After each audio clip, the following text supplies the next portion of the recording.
क्या बात है, क्या बात है। चचा, चचा आपका भतीजा कर रहा है मजा। आओ आओ हमारे साथ, चलो गलियों में, घूमो हमारे साथ। प्रधानमंत्री तो हूं नहीं, इसीलिए मन की बात नहीं कर सकता हूं। गरीब का बच्चा हूं, इसलिए दिल की बातें कुछ आपसे कहना चाहता हूं। अरे बोलिए ना मोदी जी अभी बोलने पर जीएसटी नहीं लगाए हैं, कल को सांस लेने पर भी जीएसटी लगा सकते हैं। इन गद्दारों से हमको अपने गणराज्य की रक्षा करनी पड़ेगी। इन गद्दारों से हमको अपने वोट के अधिकार की रक्षा करनी पड़ेगी। इन गद्दारों से हमको हमारे संविधान की रक्षा करनी पड़ेगी। चांद की महत्ता हम सब जानते हैं। चांद ढूंढते हैं करवा चौथ की रात को भी, और चांद ढूंढते हैं ईद की रात को भी। और इंसान की ताकत देखिए कि धरती पे रहने वाले लोग चांद को पूजते हैं, और यही धरती के लोग विमान में बैठ करके एक दिन चांद की धरती पर उतर गए थे। उस आधुनिकता का निर्माण पंडित जवाहरलाल नेहरू ने किया। बड़े बड़े डैम बनाए गए, आईआईएम बनाया गया, एम्स बनाया गया, आईआईटी बनाई गई, सड़कें बनाई गई, पुल बनाया गया। इस देश के भीतर आम नागरिकों का विकास करके बड़ी बड़ी सड़कें, बड़े बड़े स्कूल और कॉलेज खोल करके असल मायने में भारत माता की जय के सपने को साकार किया गया। और वही विचार इस संविधान की प्रस्तावना में लिखा हुआ है। संविधान की प्रस्तावना में लिखा हुआ है, हम भारत के लोग भारत को एक प्रभुत्व संपन्न समाजवादी धर्मनिरपेक्ष लोकतांत्रिक गणराज्य बनाना चाहते हैं। गणराज्य का मतलब क्या होता है? गणराज्य का मतलब यह होता है कि रानी के पेट से राजा पैदा नहीं होगा, जनता के वोट से शासक चुने जाएंगे, जनता का सेवक चुने जाएंगे।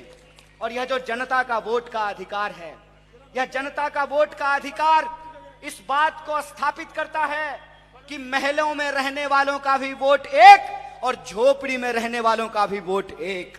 जो हेलीकॉप्टर से उड़ेगा उसका भी वोट एक, और जो टूटी साइकिल लेकर के चलेगा उसका भी वोट एक। फैक्ट्री के मालिक का वोट भी एक, और जूता सिलने वाले का भी वोट एक। यह जो वोट का अधिकार, यह जो वोट की ताकत है, उसी वोट की ताकत से हम सरकार चुनते हैं। आजकल उन्होंने एक नया नारा दिया है, कह रहे हैं धर्म बचाएंगे। क्या बात है। हम रोजी रोजगार मांग रहे हैं, फसल का दाम मांग रहे हैं, मजदूर मजदूरी मांग रहा है, सफाई कर्मचारी जो है बेज मांग रहा है, वेतन मांग रहा है, महिलाएं सुरक्षा मांग रही है, जो इस देश के आम नौजवान हैं वो रोजगार मांग रहे हैं। तो ये कहते हैं कि धर्म बचाएंगे। बचाएंगे, सब लोग मिलके बचाएंगे। वैसे भी गांधी जी ने कह दिया है, रघुपति राघव राजा राम, पतित पावन सीताराम, ईश्वर अल्लाह तेरो नाम, सबको सन्मति दे भगवान, बचाएंगे धर्म। एक छोटा सा सवाल है, धर्म सिर्फ हम ही बचाएंगे कि आपका बच्चा जो ऑक्सफोर्ड में पढ़ रहा है वो भी हमारे साथ आकर के धर्म बचाएगा?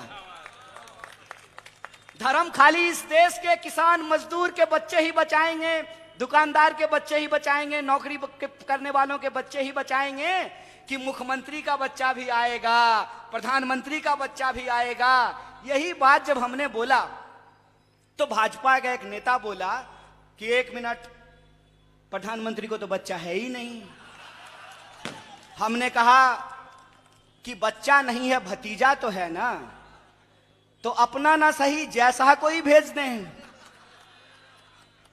कमाल देखिए, उनको दे दिया है बीसीसीआई, वो टीम बना रहे हैं आईपीएल पे, और हमको कह रहे हैं कि ड्रीम 11 पर टीम बनाओ। क्या बात है, क्या बात है। चचा, चचा आपका भतीजा कर रहा है मजा। आओ आओ हमारे साथ, चलो गलियों में, घूमो हमारे साथ। मिलकर के बचाते हैं देश, मिलकर के बचाते हैं धर्म, मिलकर के बचाते हैं संस्कृति, मिलकर के बचाते हैं परंपरा। लेकिन इसको सियासत का मसला नहीं बनाइए। जहां तक ईश्वर का सवाल है, अल्लाह का सवाल है, धर्म हमारा व्यक्तिगत मसला है। हम आंख बंद करके अपने आराध्य से जुड़ सकते हैं। जब हम आंख बंद करके कहते हैं ओम नमो बुद्धाय, तो हमारे मन में शांति आती है, दिल में शांति आती है, समाज में शांति आती है। धर्म को आपने सियासत का मसला बनाया है, और धर्म को आपने सियासत का मसला किस लिए बनाया है? यह नुस्खा आप अंग्रेजों से सीखे हैं। अंग्रेज यही नुस्खा हमारे खिलाफ इस्तेमाल किया करते थे।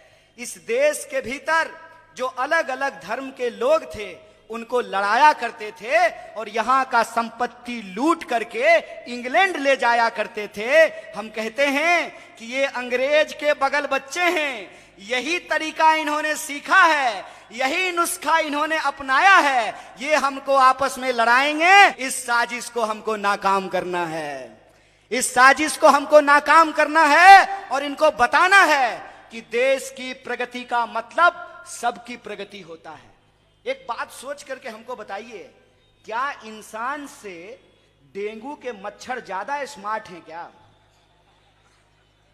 डेंगू का मच्छर अगर काटे, टीका वाले को भी काटता है तो डेंगू ही होता है, और टोपी वाले को भी काट ले तो डेंगू ही होता है। ये इंसानों को क्या हो गया है? ये इंसानों को क्या हो गया है कि अपने असली मसलों को छोड़कर रोजी रोटी, कपड़ा, मकान, शिक्षा, स्वास्थ्य, सड़क, बिजली, पानी और अपने लोगों के आत्मसम्मान के सवाल को छोड़कर जो बंटवारे की राजनीति है उसकी तरफ जा रहे हैं। हम कहते हैं रुक जाइए, उधर मत जाइए, हमारी तरफ आइए, क्योंकि हम संविधान की रक्षा करने वाली ताकत हैं। हम संविधान बचाएंगे, और यह संविधान का संकल्प है कि यह भारत सबका है। यह भारत जितना ब्राह्मणों का है उतना ही दलितों का है, जितना आदिवासियों का है उतना ही पिछड़ों का है, जितना मंदिर जाने वालों का है उतना ही मस्जिद जाने वालों का है, जितना गुरुद्वारा जाने वालों का है उतना ही चर्च जाने वालों का है, और जितना चर्च जाने वालों का है उतना ही दीक्षा भूमि जाने वालों का भी है। इसीलिए मैं आपसे यह निवेदन करने के लिए आया हूं।